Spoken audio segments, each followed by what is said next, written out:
What criteria to determine if a claim is extraordinary? That would be Heath in Texas. Great.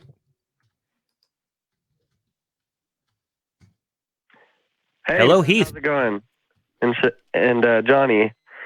So yeah, you read my question correct. I basically I'm sort of building out my arsenal of street epistemology, and so I wanted to know how you can tell whether one belief is extraordinary or not, and how you can tell sort of which is there like a sort of scale or something like that. I wanted to hear y'all's thoughts on it.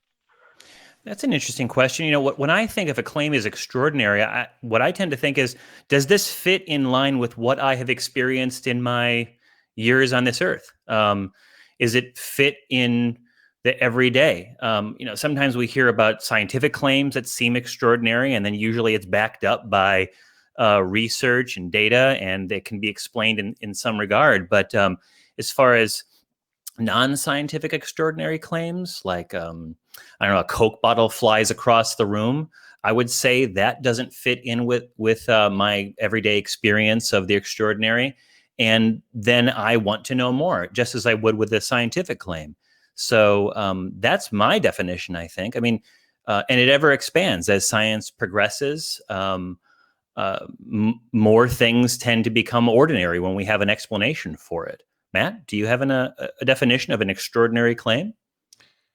So one of the things is that I did a video recently talking about how it's not so much that a claim is extraordinary in and of itself. It is the facts about the claim are either consistent with what we already know and understand about reality, or they are inconsistent with it. And so I don't know how this would work in a courtroom. So I'm glad Johnny's here, because he would know. But I tend to think of things, despite the fact that I'm not a lawyer, I tend to think of things in terms of a courtroom.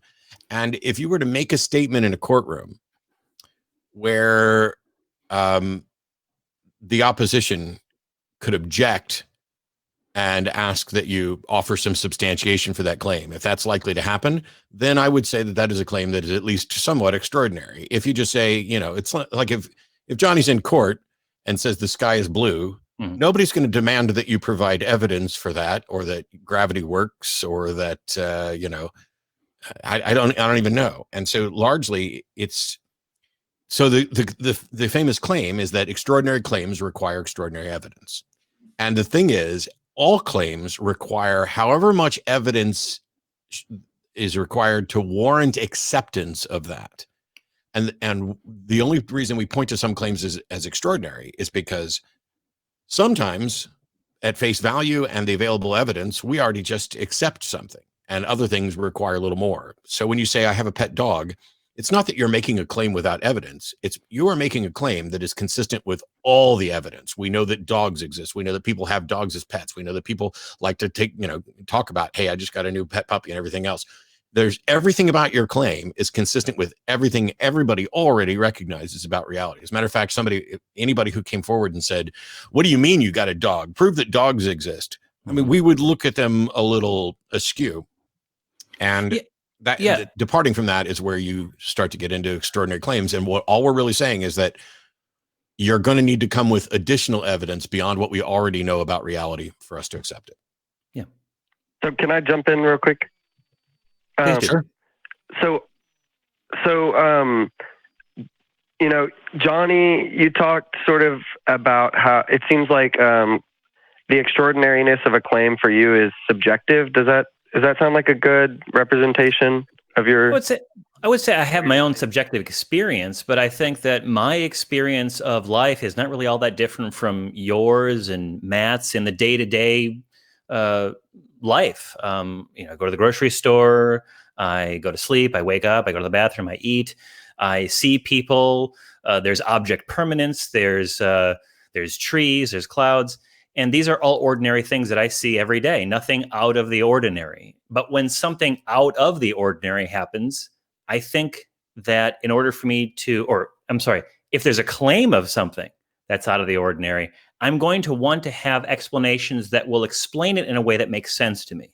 Now, in my life, I've never had an experience that I haven't been able to explain through ordinary means, right? I hear a sound in the middle of the night. Well, probably my imagination. I see a shadow on the wall and I lose track of what room I'm in. Oh, it's just I'm in a semi-dream state or something like that. But if I had a Coke bottle fly across the room and hover in front of me and start talking to me, perhaps I would start questioning whether this was an ordinary experience, and I would start seeking explanations to sort of bring it down to earth in an ordinary way. I'm having a hallucination. My mind is drifting from its ordinary mental state. But it's never happened to me. So I guess it is subjective. There are people who have had these experiences, and some accept supernatural explanations. I don't know why they do. And some are quicker to go toward, hallucination or some sort of a break in their mental health. I don't know what it might be, but go on. What with your question? Is that answer? I was talking to my friend, and she claims that ghosts exist, and she claims that she has all these experiences that are unexplainable except by the existence of ghosts, but she couldn't see why that belief was extraordinary because she's had so many of these mystical experiences. So I was just trying to kind of figure out how I could explain to her that belief is extraordinary. And maybe I can't. I don't know. Well, so she's explaining that she reached a conclusion. So we don't deny that she may have had these experiences that she can't explain, right? We're not calling her a liar. We're saying that, okay, you saw something, you experienced something, right? But now you've jumped to a conclusion that there's this realm outside of the ordinary you're claiming now exists. Yeah. Why should we believe that it exists? When she says this isn't explainable by anything other than ghosts. Yeah. First of all, how do you know? How do you know that this is the only explanation? And B, when the only explanation that you have left is something that you have no good evidence for, it's fundamentally identical to saying, I don't have any explanation for this other than magic, other than 20,000 other potential things that I can't prove. And so what we got is someone who's like, I had an experience. I want to understand it. The only thing that someone has presented to me that makes it somewhat make sense is that there's a ghost. But that doesn't mean that there's a ghost. That just means that you haven't been presented with an explanation that is, evidence-based and supportive of your actual proposition. And so it's not like your friend has evidence for ghosts. Your friend is essentially making a fallacious argument from incredulity in some sense that she can't believe it's anything other than a ghost. And that's about her failure of imagination and just general ignorance that we all have on how to explain this experience that she had. Yeah. Why is it a ghost? Why isn't it? So I think I misinterpreted her position. She said that these events are only explainable by a force that science has yet to discover. And so to me, that seems like an extraordinary claim that there's some force that science has not yet discovered. But to her, it did not seem so extraordinary. Well, it's not extraordinary that there may be something that science hasn't discovered. What's extraordinary is that in the face of science having not discovered something, she thinks she's found the right answer. Yeah. Okay. Yeah. Well, she has no evidence for it. And when your evidence for something is, well, I have discovered something that science hasn't discovered yet. Okay, cool. Go get your Nobel Prize. Yeah. Yeah. Okay, that was really useful. Yeah. Has she explained to you how she knows it's a ghost and not, let's say, to use something from, Truth Wanted, like a tulpa speaking to her, whispering her truths, or aliens communicating with her in the brain? Like, how does she determine that it was ghosts specifically? Yeah, like I said, she said that I believe ghosts exist, and then later she told me I don't even know what ghosts are. So what she was really saying was she was claiming that there was some force that science hadn't discovered, basically. Okay. Okay. Well, when she can actually demonstrate that, then that becomes part of science. The problem is that it's clear now that she believes something while simultaneously saying, there really isn't any good reason to believe this, but I'm going to believe it anyway. And I would want to know, I mean, my first question after getting that far is, why on earth does she believe something while also acknowledging that she doesn't have good reason to believe? Now, she may not say, I don't have a good reason to believe this, but you may have to have the conversation, talk about at what point should we become convinced of something? And if she thinks the point that we should become convinced is when she suspects that there's an explanation that science just hasn't discovered yet. I mean that. And Heath, can I ask you this? I remember now. Heath, let me ask you this though: how the tone of these conversations that you're having with your friend, are they friendly conversations where she's like, well, yeah, I just kind of believe it's ghosts, right? Or is she impassioned about it? Are you stepping on her feet by challenging her belief in the ghosts, or is it more friendly banter?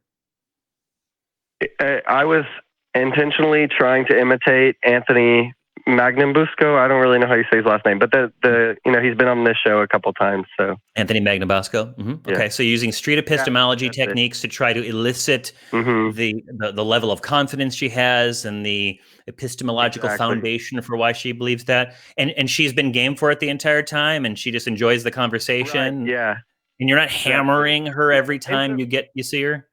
No, I think I would have phrased that differently if I were you.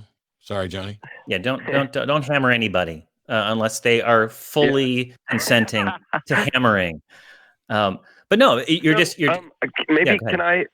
So the reason that this was a problem is because we had talked through, strong evidence and how if a claim is extraordinary, it needs strong evidence, and personal testimony is not really strong evidence, and she didn't believe that her claim was extraordinary, which is why she felt that she was justified in claiming that it was true because it wasn't that extraordinary. She also didn't have very extraordinary evidence to back it up.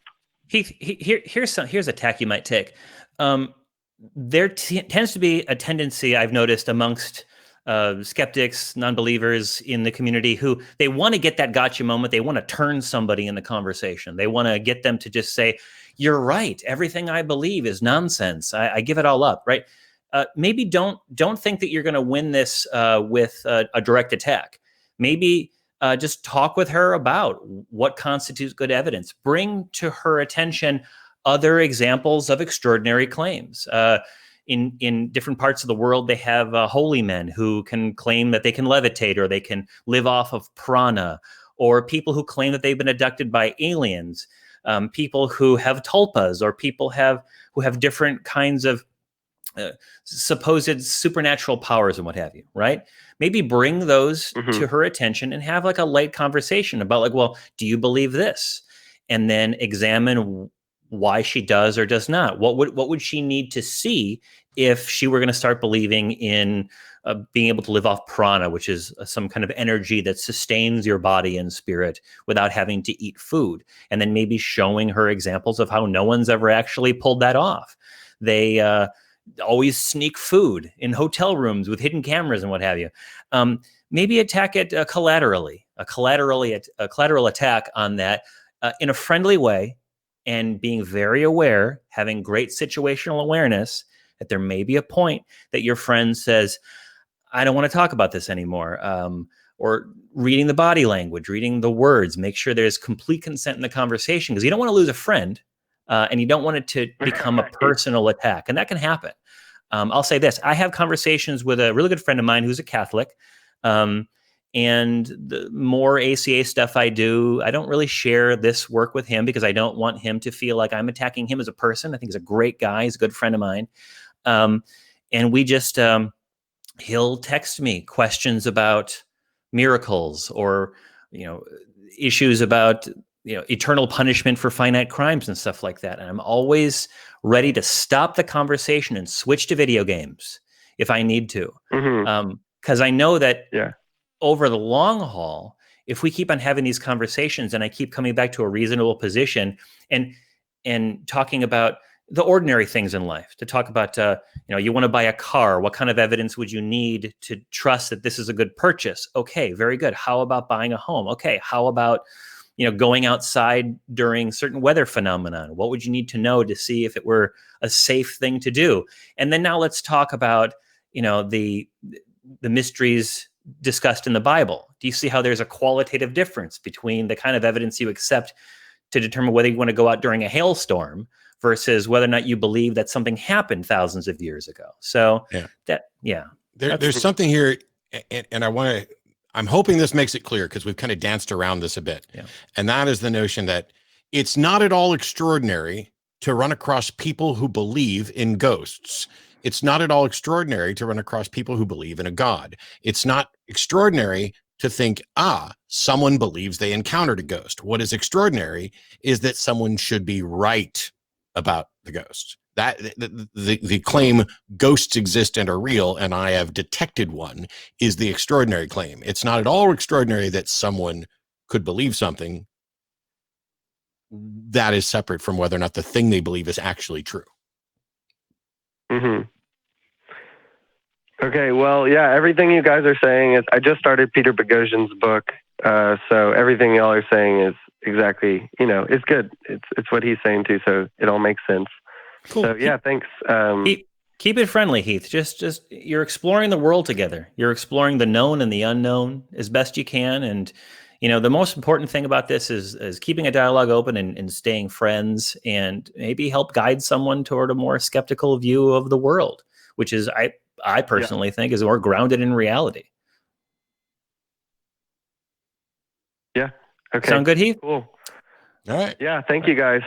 Thank you. Great talking to you.